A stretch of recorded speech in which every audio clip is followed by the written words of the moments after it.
क्या हाल है दोस्तों। आपने बचपन में एक स्टोरी जरूर सुनी होगी कि गिरते हुए तारे से कुछ भी मांगो तो वो विश पूरी हो जाती है।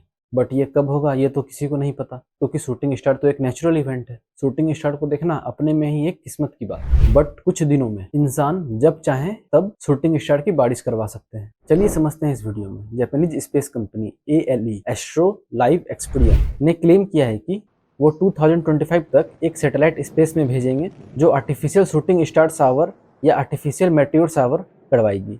इस प्रोजेक्ट का नाम कंपनी ने दिया है स्काई कैनवस। अब सवाल उठता है, कंपनी ऐसा क्यों कर रही है और कैसे कर रही है? तो चलिए ये भी जान लेते हैं। पहले आप ये जान लो कि नेचुरल शूटिंग स्टार क्या होता है। स्पेस में जब स्मॉल पीस ऑफ रॉक या डस्ट पार्टिकल जब अर्थ के एटमॉस्फेयर में इंटर करती है तो ग्रेविटी के कारण वो नीचे आती हैं और हीट के कारण वो रॉक या डस्ट पार्टिकल बर्न होने लगते हैं। उसी को हम शूटिंग स्टार या टूटता हुआ तारा या उल्काखंड बोलते हैं। अब आपने शूटिंग स्टार समझ लिया।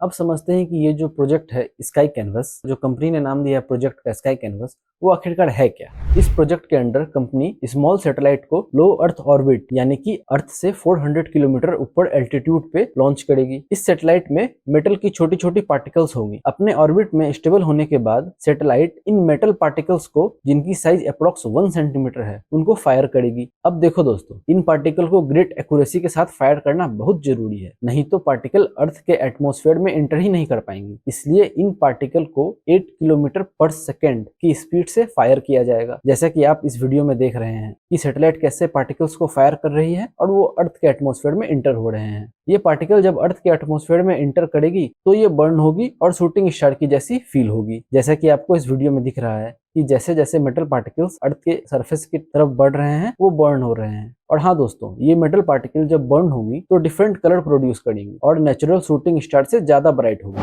अब आपको बहुत क्यूरियोसिटी हो रही होगी इस चीज को देखने के लिए कि आखिरकार ये कब होगा, हम लोग को ये देखने को कब मिलेगा। तो देखो दोस्तों, ये जो मिशन है वो 2025 में कंपनी लॉन्च करने वाली है। मैंने इस वीडियो में लो अर्थ ऑर्बिट का जिक्र किया।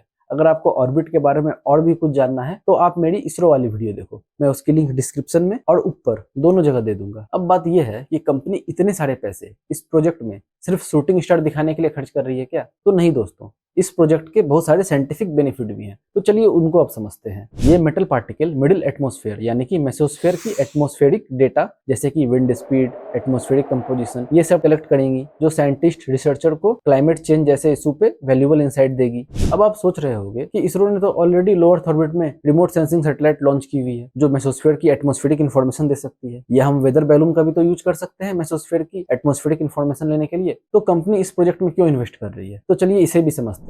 मेसोस्फेयर की हाइट अर्थ से 50 to 80 किलोमीटर है और सैटेलाइट जो अर्थ से लो अर्थ ऑर्बिट में लॉन्च किया जाता है वो 400 किलोमीटर एल्टीट्यूड पर होता है। तो मेसोस्फेयर बहुत नीचे हाइट पे है सैटेलाइट की कंपैरिजन में। अभी मैंने वेदर बैलून का जिक्र किया, लेकिन जो वेदर बैलून होती है मैक्सिमम 30 to 35 किलोमीटर हाइट तक ही जा सकती है, बट मेसोस्फेयर तो इसके ऊपर है। मतलब सैटेलाइट से मेसोस्फेयर को स्टडी करना डिफिकल्ट होगा क्योंकि मेसोस्फेयर बहुत नीचे है कंपेयर टू सैटेलाइट, और वेदर बैलून के लिए मेसोस्फेयर ऊपर है। इसलिए कंपनी इस प्रोजेक्ट में इतना इन्वेस्ट कर रही है ताकि हम लोग को मेसोस्फेयर के बारे में और अच्छी जानकारी मिल सके। इस प्रोजेक्ट से एक और बेनिफिट होगी दोस्तों, ये प्रोजेक्ट यंग जनरेशन की क्यूरियोसिटी स्पेस में बढ़ाएगी। वो भी ऑब्वियस सी बात है क्योंकि जब यंगर जनरेशन या कोई भी ऐसी ब्यूटीफुल इवेंट को होते हुए देखेंगे तो उनकी जिज्ञासा जरूर बढ़ जाएगी कि ऐसा कैसे हुआ और क्यों हुआ। तो वो में भी स्पेस फील्ड में अपनी इंटरेस्ट बढ़ाएं। और कंपनी के CEO का भी यही कहना है कि ये मिशन ह्यूमैनिटी को सस्टेनेबल डेवलपमेंट अचीव करने में हेल्प करेगी। एक्चुअली ये मिशन 2020 में ही होना था, लेकिन सैटेलाइट में कुछ टेक्निकल प्रॉब्लम आ गई जिसके कारण ये मिशन एक्सटेंड होकर 2025 कर दिया गया। तो दोस्तों तैयार हो जा 2025 में शूटिंग स्टार की बारिश देखने के लिए। तो दोस्तों यही थी पूरी story artificial shooting star shower की। अगर आपको वीडियो अच्छी लगी तो वीडियो को लाइक कर दें।